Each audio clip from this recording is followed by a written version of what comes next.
Tant que tu crois être ce qui change, tu ignores ce que tu es vraiment. Le soi, c'est l'être que rien ne touche. C'est ta nature véritable, immuable, silencieuse et éternelle. Ce n'est pas un concept, c'est la conscience qui perçoit tout sans jamais être affectée. Dans l'hindouisme, on parle de Atman, le témoin silencieux, le soi supérieur, la conscience pure. Ramana Maharshi disait « Le soi est silence, paix, clarté. Il ne réagit pas, il observe. » Cette conscience ne naît pas, ne meurt pas et ne pense pas. Il voit tout simplement et contemple au-delà des formes. Le non-soi, c'est tout ce que tu penses être, mais qui n'est pas toi. Le non-soi, c'est tout ce qui change, fluctue, vieillit. Tout ce qui s'agite et que tu as pris pour toi. Donc ton corps, ton mental, tes pensées, ton ego, ton image sociale, tes émotions, tes blessures du passé. Le non-soi, c'est le film. Le soi, c'est l'écran. Toi, tu vis en t'identifiant au film. Donc dès qu'il y a une scène obscure ou catastrophique, tu t'effondres. Et tu commences à souffrir en oubliant que c'est toi qui es en train de constituer le film. Tu n'es ni ceci, tu n'es ni cela, tu es.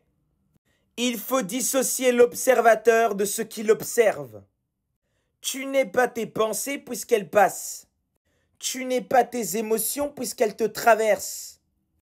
Tu n'es pas ton histoire puisqu'elle change avec le temps.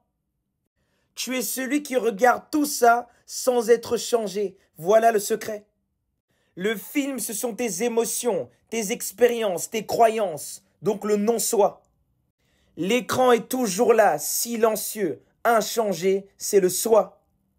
Et les gens restent piégés dans le film, mettent des émotions, souffrent en pensant que ça va changer. Il s'agit de déconstruire ta propre prison mentale. Il n'y a aucun Dieu qui va te sauver. Dieu n'existe pas, c'est ça aussi le secret, puisque Dieu c'est toi. Tant que tu restes identifié au non-soi, donc ce que tu n'es pas, tu es instable, fragile et émotionnellement manipulable, tout ce que la société veut. Tu te compares, tu cherches, tu souffres, il n'y a rien à chercher, il faut se reconnecter. Dès que tu reviens au soi, tu reposes dans la paix silencieuse. Tu observes sans t'attacher, tu redeviens totalement complet. Le soi ne cherche absolument rien puisqu'il est tout.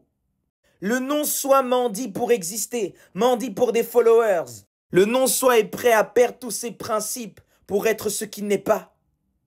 Ce que tu es ne change jamais, ce que tu crois être change tout le temps.